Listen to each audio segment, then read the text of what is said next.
ایوبیہ national park کے گھنے جنگل میں کام کرتے یہ نوجوان پاکستان فارسٹ انسٹیٹیوٹ پشاور کی ٹیم کے رکن ہیں، جو پارک کے 3370 ہیکٹر رقبے میں کاربن کو جذب کرنے کی استطاعت ناپنے کے مشن پر ہیں۔ درختوں کی پیمائش کے علاوہ یہاں سے اکٹھی کی گئی جھاڑیاں، گھاس پھوس، درختوں کی جڑیں اور مٹی کے نمونے ان کی تحقیق میں مدد دیتے ہیں۔ 2 لوگ یہاں کے لوکل ایریا کے ہوتے ہیں، کیونکہ راستوں کے اوپر جانا ہوتا ہے، ہم تو ان نون ہوتے ہیں، وہ ہمیں راستوں کے اوپر پہنچاتے ہیں۔ تو باقی ہمارے 4 جو ہیں وہ MSc لیول کے لڑکے ہوتے ہیں، ان کو پھر پتہ ہے کہ ہم نے کیسے کام کرنا ہے۔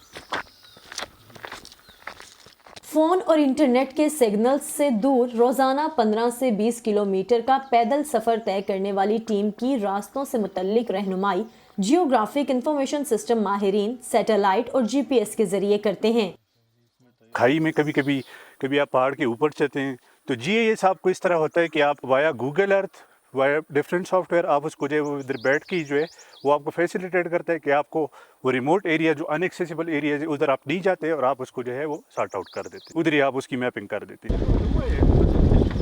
پاکستان فارسٹ انسٹیٹیوٹ پشاور اب تک سندھ، پنجاب، گلگت بلتستان اور خیبر پختونخوا کے جنگلات میں کام کر چکا ہے۔ فیلڈ ٹیمز کی جانب سے لائے گئے نمونوں پر تحقیق ڈاکٹر انور علی کے سپرد ہے۔ صرف خیبر پختونخوا میں یہ تحقیق مکمل کرنے میں انہیں 4 سال لگے۔ خیبر پختونخوا کا پکچر یہ ہے کہ ہمارے ہاں جو فارسٹ ہے اس میں تقریباً 145 ملین ٹن جو ہے کاربن کا ذخیرہ موجود ہے، اور یہ جنگلات جو ہے یہ سالانہ 6 ملین ٹن یعنی 60 لاکھ ٹن کاربن ڈائی آکسائڈ جو ہے یہ ہوا سے جذب کر رہے ہیں۔ پہ فر آتا ہے، جہاں پہ دیودار آتا ہے، جہاں پہ سپروز آتا ہے، جہاں پہ کائل ہے، چیڑ ہے، جو بھی ہے وہ ہم لے لیتے ہیں۔ باقی یہ ہے کہ ہر ایک ٹریز کی اپنی ریفلیکٹنس ویلیو ہوتی ہے، پھر بعد میں ہم اس ریفلیکٹنس ویلیو پہ ہم کام کرتے ہیں۔ جنگلات میں ہونے والی یہ تحقیق بین الاقوامی منصوبے united nation REDD plus programme کے تحت کی جا رہی ہے۔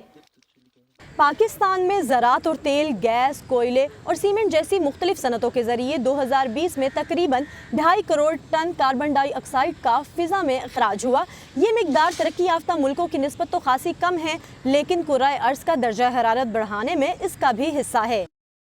پاکستان میں تقریباً 25 نیشنل پارکس ہیں، جن میں سے 7 صرف خیبر پختونخوا میں ہیں۔ ان کے کاربن جذب کرنے کی صلاحیت سے پاکستان عالمی کاربن مارکیٹ میں کاربن کریڈٹ کے عوض معاشی فائدے حاصل کر سکتا ہے۔ عالمی کاربن مارکیٹ میں جہاں زیادہ کاربن ڈائی خارج کرنے والے ترقی یافتہ ممالک کاربن جذب کرنے کی صلاحیت رکھنے والے ترقی پذیر ممالک کو ماحول صاف بنانے کے عوض رقم ادا کرتے ہیں اور وہاں جاری منصوبوں میں رقم خرچ کرتے ہیں۔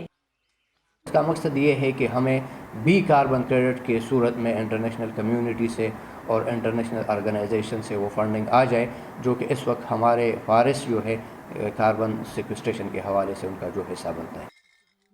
ماہرین کے مطابق اس ماحول دشمن گیس کی مقدار ہر گھنٹے، روزانہ اور ہر ہفتے بدلتی رہتی ہے، اس لیے ہر 5 سال بعد کاربن سٹاک اسیسمنٹ کے دوران حاصل کیے گئے نمونوں کی مانیٹرنگ درکار ہوتی ہے، تاکہ جنگلات میں کاربن کے سالانہ اضافے یا کمی کے رجحانات معلوم کیے جا سکیں۔